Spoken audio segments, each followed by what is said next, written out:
अत्यल्प मानधनावर काम करणाऱ्या घर कामगार मोलकरणींच्या विविध मागण्या प्रलंबित आहेत. त्याकडे शासनाचं लक्ष वेधण्यासाठी आज सर्व श्रमिक संघाच्या वतीनं इचलकरंजीतील सहाय्यक कामगार आयुक्त कार्यालयावर मोर्चा काढला. मोलकरणींच्या प्रश्नांवर त्वरित सकारात्मक निर्णय झाला नाही तर तीव्र आंदोलन छेडण्याचा इशारा यावेळी देण्यात आला. घरकाम करणाऱ्या मोलकरणी या समाजातील अत्यंत उपेक्षित आणि असंघटित घटक आहेत. अत्यल्प मानधनावर दिवसरात्र कष्ट करूनही त्यांना सामाजिक सुरक्षा, नियमित उत्पन्न, आरोग्य आणि विमा संरक्षण तसंच वृद्धापकाळात जगण्यासाठी कोणताही ठोस आधार उपलब्ध नाही.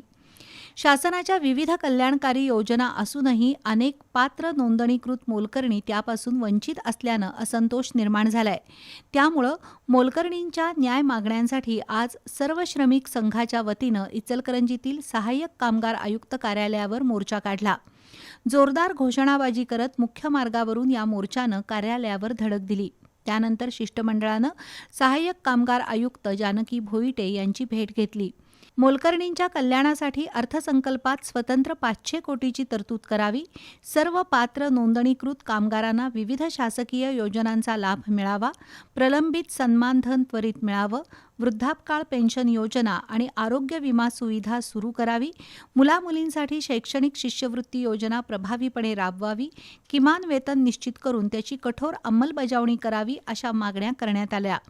मोर्चात सुनील बारवाडे, नीता भिसे, शीतल वागावकर, विजया गुंडप, संगीता काळेबेरे, रेखा पोवार, स्वाती गोगी यांच्यासह घरेलू काम करणाऱ्या महिला सहभागी झाल्या होत्या.